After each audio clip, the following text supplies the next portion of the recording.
And this upcoming panel is going to be hosted by Marlene Debel, who is MetLife's Chief Risk Officer, responsible for monitoring, analyzing, and managing risk for the enterprise.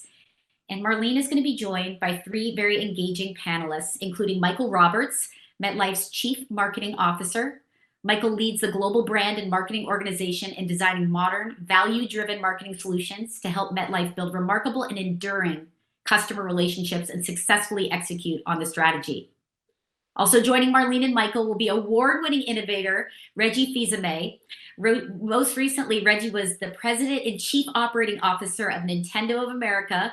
He's one of my favorite people to interview, and he was the first American to hold the position and one of the most notable faces worldwide in the gaming industry.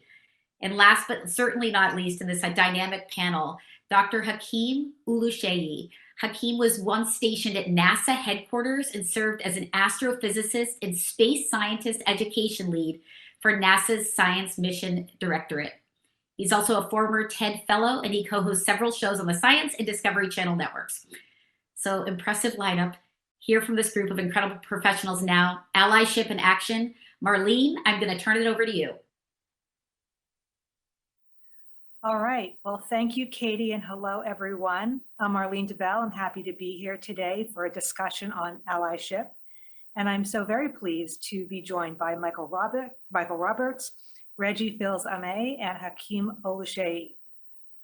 So there are many ways to build an environment where marginalized groups can overcome systemic barriers and thrive.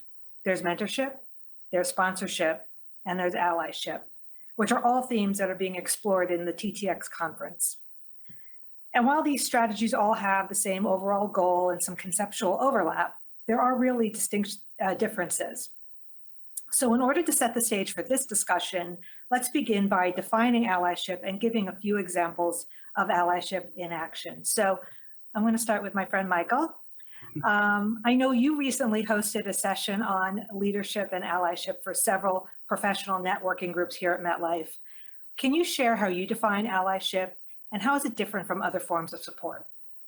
Well, thanks for the question, Marlene, and it's good to be in this discussion with you in particular, because I may have hosted that session, but I invited Marlene, and she ended up being a really important part of that discussion. So Marlene and I have had a number of conversations with allyship. What we talked about at that session for several of our employee resource groups was kind of how allyship is best represented. So I won't go maybe into the kind of textbook definition. There's plenty of people who are really good at that. And maybe I'll just talk a little bit about how I see allyship best represented. And I feel like it's best represented by in the moment acts to support equity. It can be structural or systemic acts of advocacy, but the representation that differentiates it from other forms of supports is really that in the moment action. As Marlene said, it's a close cousin to sponsorship and mentorship, with a key difference, though, that it's open to all. Sponsors usually have some sort of power, or they're leveraging reputation in order to support. In most cases, mentors have a set of experiences that are used as a mechanism of support.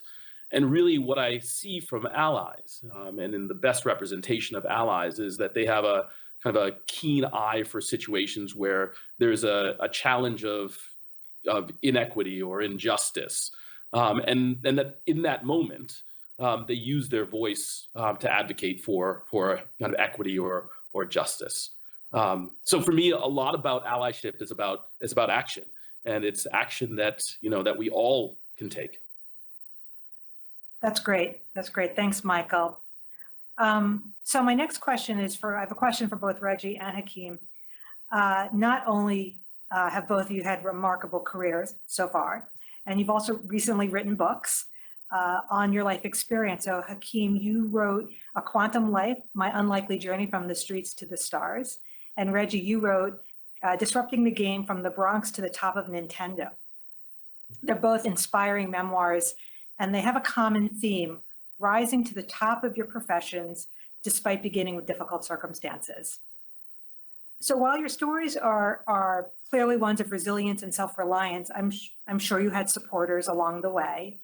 And so, so what I'd like to do is ask a couple of questions about the supporters on that journey. So maybe I'll start with Reggie.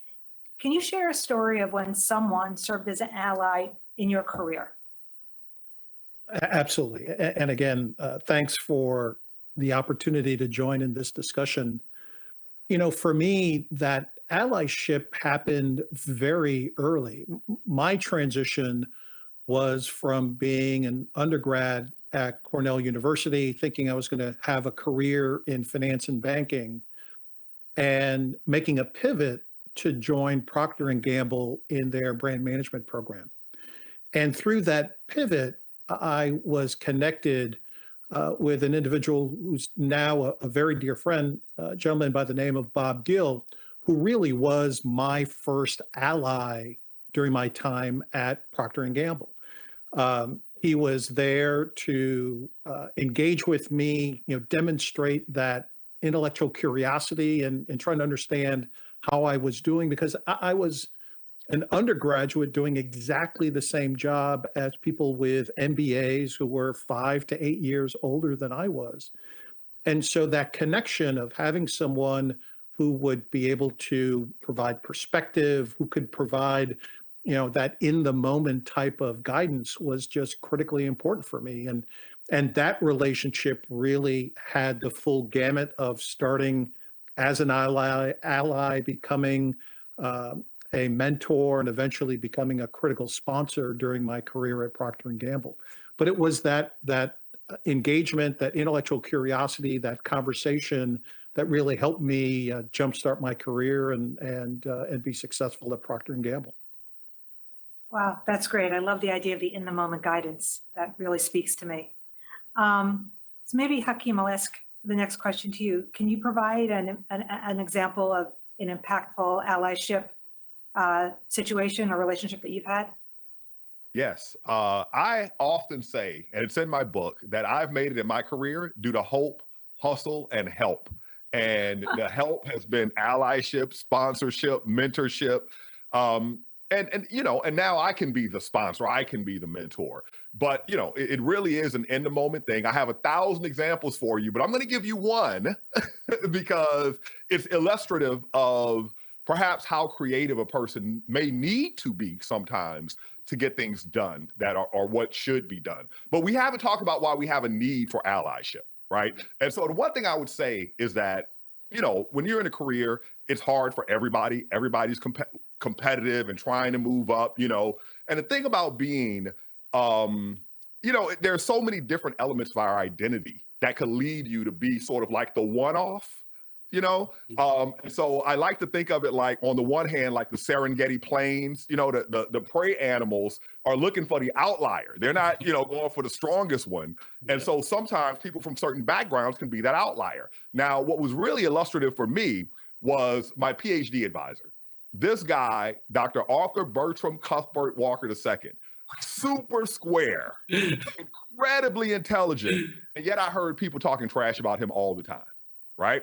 So another African-American man. So what, for me, I'm a colorful personality. I give people a reason to, you know, to criticize me, you know, and I'm happy to do it because I'm going to be me, right? But I'll give you the example. After graduate school, I went to Silicon Valley. And after being there for a couple of years, the downturn happened and I left the company. And I left with a nice chunk of change. So I was going to just take a whole year off of work. And a colleague, a mentor, Dr. Keith Jackson, who's now retired, asked me, he sent me a job ad from the supernova cosmology project, which later won the Nobel Prize in physics, right? And he said, Hakeem, you ever thought about applying for this job? And I was like, yeah, I have. And he goes, okay, apply. So I did in the summer of whatever year that was. Months go by, I hear nothing. Then one afternoon, they called me. And so the next morning, I get a call from Keith. And he says, hey, man, have they called you back yet? And I said, well, as a matter of fact, they called me yesterday morning. And he chuckles and says, let me tell you what happened. We had a DEI staff meeting, and they say they couldn't find any candidates. So I asked, well, well, what about Hakeem? Didn't he apply? To which he said, someone responded, oh, yeah, we've seen Hakeem, and he's so lucky to have gotten this far in the process because it's really competitive. To which Keith said, he replied, really? Who's he competing with? And ultimately, they didn't have an answer for that, but he went on to say, well, Hakeem's uncle is a member of the Congressional Black Caucus, and he might be interested in knowing about this. I have no uncle in the Congressional Black Caucus. Okay. So, I went there and I had a great time. I still work with them today, right? It was a match made in heaven. And so they didn't see it, but they were helped and I was helped. Wow, that's an awesome story. I love it. And I also love hope, hustle, and help. So I'm gonna remember that. That's terrific. So as you were all speaking, I was trying to think, have I experienced allyship in my own career? And I think I've shared this with Michael once, that I think fits here, which is, pretty early in my career, many women I knew expressed concern that they weren't being heard in meetings. Not really sure why, could be unconscious bias, whatever it is. So a number of senior women at the time got together and just decided, you know what, we're simply going to amplify each other's voices in meetings. That's it. That's all we're going to do.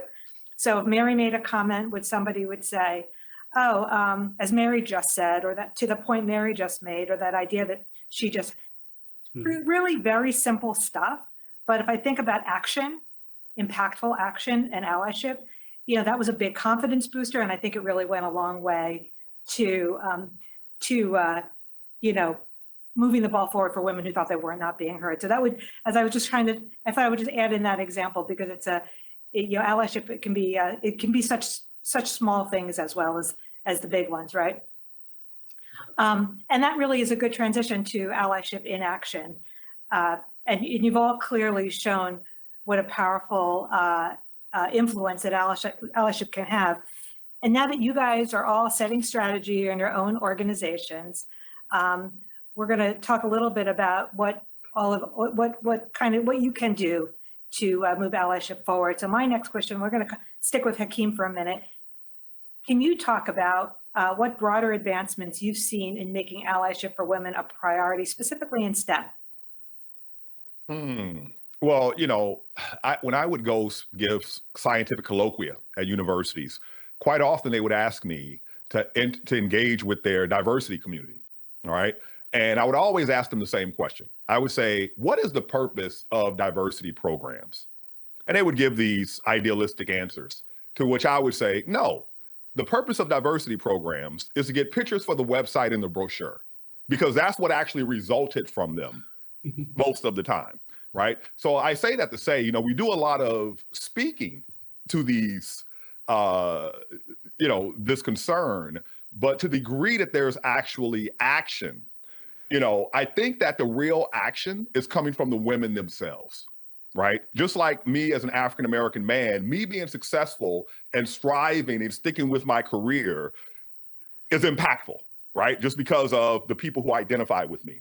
And I think that what we see now is, even though the challenges still remain, and humans, we always talk about grit and resilience because it is necessary to some degree, the challenges remain, but the people now, I think, are more empowered by community now. There's more tribe and community coming together. There's more seriousness given to it. And so I think that what's happening is not that the people who are against it are more accepting of it. I think it's more that what I'm seeing is people are refusing to quit, right? And so when in my field, what happens is people are rarely kicked out. They're typically isolated, and they end up quitting, right? And so and it really happens mostly in your young career, right? And when you get older now, people, you have a reputation and you're a bit protected. You have allies, but I think that there's a new sort of grit and resilience out there that has been spawned by the conversation of the moment, but I don't know that the humans themselves have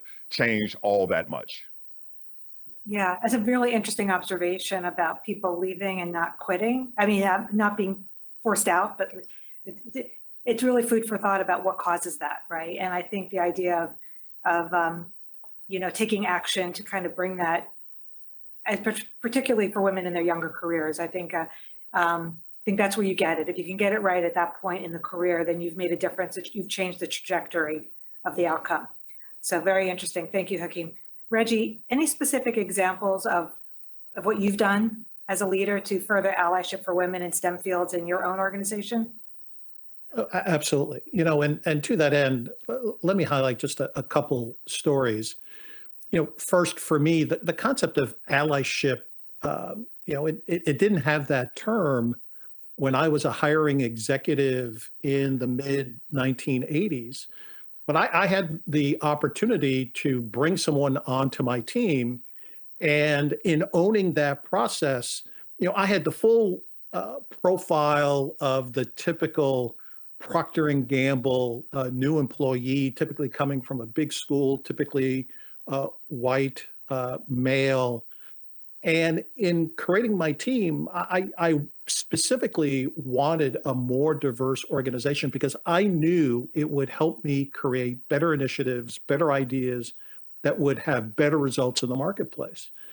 And so I fought to hire this woman who came from a very small school, undergrad like myself, had more of a sales background versus either a marketing or finance background, which was typical at the time. And I fought to hire this woman. I fought with my boss. I fought with my boss's boss. In the end, they relented and essentially said, Reggie, it's on you. You will own this employee's performance, good or bad. She had a fantastic career at Procter & Gamble, well in excess of my own career. But it really demonstrated the reality of what diverse organizations bring to bear and how it helps organizations be successful out in the marketplace by having a wider view of options and initiatives that could be brought to bear. Specifically during my time at Nintendo, as a leader, I did the typical things, women's ERG and other types of programs. But I'm proudest of the activity that I did across my organization, touching on other parts of the gaming industry, being involved with initiatives such as Girls Who Code, Girls Who Game actually is the name. There's another initiative called Women Who Code. I was active with our industry associations, all promoting activities, programs, engagement between leaders and other more marginalized individuals to help them be successful in their career. And I can now point to all of these executives who've been effective and successful by these types of initiatives that were put out. Really great examples. I love it. And also the idea of owning that, being told you own that hire. I think that's, and making it successful. I think it's terrific, but good example. Thank you so much, Reggie. So maybe, I'll turn to Michael. While allyship, when here it has to be part of an organization's strategy, it's truly up to each individual to bring it to life. Requires a sense of empathy and understanding for underrepresented groups. So in that vein, how does someone actually develop that empathy and educate themselves? It's a great question. It's where do you start? I love, Reggie, your example of kind of owning the performance of the person you are advocating for, because that's you're almost committing to be an ally for the long term in those situations. But getting started sometimes may look a little simpler than that. But I think the first thing I would say about that kind of road to allyship, it starts with examining motivation. I really think that we can't look at allyship as about rescuing someone. It's really about standing up for the principles of equity, and that becomes a hard thing sometimes, because I love, Hakeem, your reference to the Serengeti. Sometimes in those situations where there's competition, standing up for equity may feel like you lose something yourself, but really And back to Reggie's point, equity is not a zero-sum game. It's an ever-expanding pie. And the more diversity that we have, the better the collective is overall. And so I think really embracing that idea of the betterment of the collective through equity is an important starting point from a mindset perspective. And then, from the more practical side of things, I think, history is a valuable teacher. I think that, there are patterns out there, and issues of equity are not new. Context is constantly shifting, right? We are dealing with new contexts all the time. And, the most recent are, changes into the ways we work. But the issues of equity and inequity still exist. So I think it's really important to start with history. I don't think it's possible to be an ally with an ahistorical perspective, because that shapes a lot of how things work in kind of in the modern day world and in workplace. And the last thing I'd say about kind of the journey to allyship is it's important to engage with the stories of people in affected groups. And I think as Hakeem said, those affected groups could look like any outlier, back to the Serengeti, and then understand kind of what works in terms of help.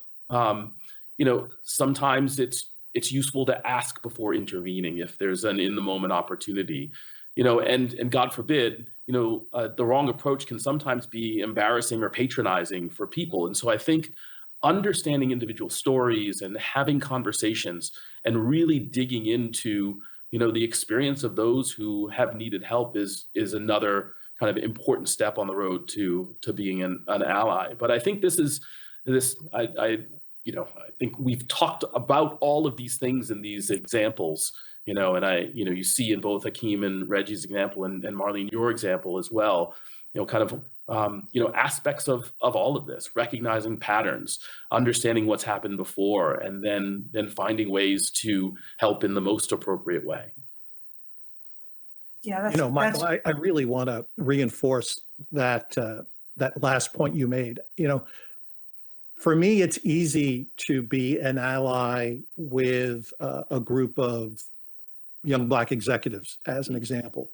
But when I'm looking to be an ally with a women's ERG, or looking to be an ally with a veterans group, it is just so critically important to ask questions and to listen and to really look to understand the issues, the challenges, what either individuals or a group are facing, so that as an ally, you can support it, you can help, you can instigate action in ways that you can, given whatever role you have in the organization.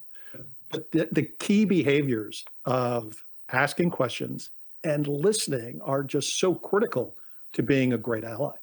Yeah. I think that in the recording, they should, right before you start saying that part about asking questions, understanding, there should be like flashing lights and a siren going on, because I agree 100%. Yeah, I think it is so important. I'll go back to Marlene, our conversation we had with some of those ERGs. One of the questions that they asked was how can we, what should we do to keep the partnership between these ERGs going? And the answer was join the other ERGs, learn about the other folks in all of these different groups. And in that, you could become a better ally to them and probably a better ally to each other in any of these groups. I can't say enough about, Reggie, your amplification of that idea of kind of asking questions and listening. I think it's so important. Yeah, I couldn't agree more. I'm just listening to this discussion, and it's terrific. And, I think now for me, the word allyship really, it really is one of hope and optimism and possibility for the future. And so with that, I think maybe I'll turn to a closing question for all of you. And it would be, what is the one piece of advice that you would give our participants as they consider becoming actionable allies themselves? So maybe Hakeem, I'll start with you. I'll tell you what I've done that is on the everyday level. So I forget who said it earlier. Oh, you said it, Marlene, about amplifying voices, right? So there is no one size, situations change when you go from organization to organization. I was in an organization where women's voices were suppressed to some degree. So I did exactly that. And not only that, I was one of only 2 Black professors in the entire university. And the dean would also do that for me, right? He'd say, oh, I want to hear what Hakeem has to say. But the other thing that I do, when you're a member of a marginalized group and you're in an organization, sometimes you're treated differently in little ways, right? So being a PhD, everybody calls us doctor, right? But I'm typically Hakeem, right? Or it's like at the grocery store, someone goes up before me, they're like, hello, sir, hello, ma'am. And I come up there and like, what's up, boss? Right? People want to have that cool factor type thing, right? But what it is it's the opposite of a microaggression. It's a micro affirmation. So what I do for my female colleagues, I always address them as doctor in front of my colleagues. I always point out their scientific, because another thing that happens is your achievements aren't achievements, right? And so, I always point out their achievements and elevate them and edify them in that way. And the final thing is that I try to take away the safe spaces. I had a situation where a colleague was repeating something someone else said and said something about a female colleague, okay? And he was just repeating. He had no way to know anything. And I didn't say anything.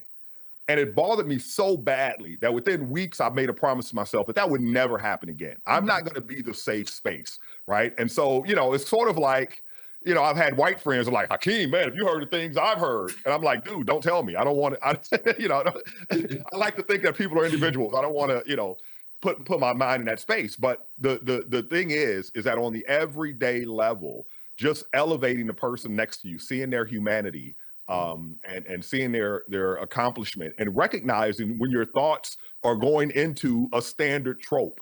All right. And it's sort of like when people having certain anxieties, the way that psychiatrists tell them to deal with it is recognize this is what's happening in this moment and redirect it. So, being a brother, in my career, oh, he doesn't work as hard. Oh, these kind of standard tropes is what you constantly get, you constantly face. If it's a woman, right? I'm not going to say what they are, but there are standard ones. And so if you find yourself going there, really evaluate the situation for the real actual data and not your feelings. Hakeem, that's awesome. Really great thing. Really, really great advice. Maybe Reggie, I'll ask you the same. Any advice? Sure. Look, I think the one thing everyone watching this video can do is have personal initiative in the moment to display allyship, to display support, to take that personal action. Whether you are entry level, middle manager, senior executive, there are things you uniquely can do to display that allyship. And here's an example. When I was running Nintendo of America, I had a lot of power in what I could do, the programs I could put in place, and the way that I could support my employees. But Nintendo of America is a subsidiary of Global Nintendo. And when I would go to Kyoto, yes, I was a senior executive, but I had no direct power. But I made sure to display all of those same actions, all of those steps of being a good ally, supporting those female engineers that I had no responsibility for, but I would recognize the work they're doing. I would promote the work that they're doing. I would do the same with others in some of the other subsidiaries. And it all comes down to the personal initiative of saying this type of support is important. It leads to a better organization. It drives better results. And it's something that everyone watching this video can do, regardless of your role. That's really great advice. Thank you. Awesome. And then last, Michael, I'll ask the same question of you. What advice? I think everybody's has got a couple pieces of great advice. I think I'll only add a little bit, because I think Hakeem and Reggie's advice is exactly kind of where I would go on this. I'd encourage people to find the issue that they care a lot about helping with. and find the way that you can help one person with that issue of inequity or injustice. And what I think will come out of that is that you as an ally will be more sensitive to that issue, and you'll be able to see it and be able to correct it more and more often. And then you'll have a virtuous circle, because then you can find the next issue that you want to help drive equity for, the next and the next and the next. And then, your allyship grows and grows and grows over time. And I think those personal actions that you can start with, those micro affirmations, create a virtuous circle that can make allyship even more powerful in the future. That's great. I mean, this has been such a wonderful conversation. There's so many nuggets here that I'm taking away. Micro affirmation, by the way, is huge. Love it. Right? It's a whole new genre of how to help folks. So that's terrific. In the moment guidance, great, asking lots of questions and being a great listener, and amplifying each other's voices, particularly those that are out on the Serengeti by themselves. These are all terrific things to think about and great pieces of advice. And I hope everyone who's watching this takes away some of that advice for their own journey, and shows empathy and advocacy where they can in their own circle and situation. So with that, let me just say thank you to the wonderful panel, and thank you to everyone who joined the TTX conference. And with that, I will turn it back to Katie. Well, thank you so much. I think if I was in the publishing industry, we could do a quote book off of this day. I think Hakeem's one is very highlighted in the chat, saying his career was a success thanks to hope, hustle, and help. Strong.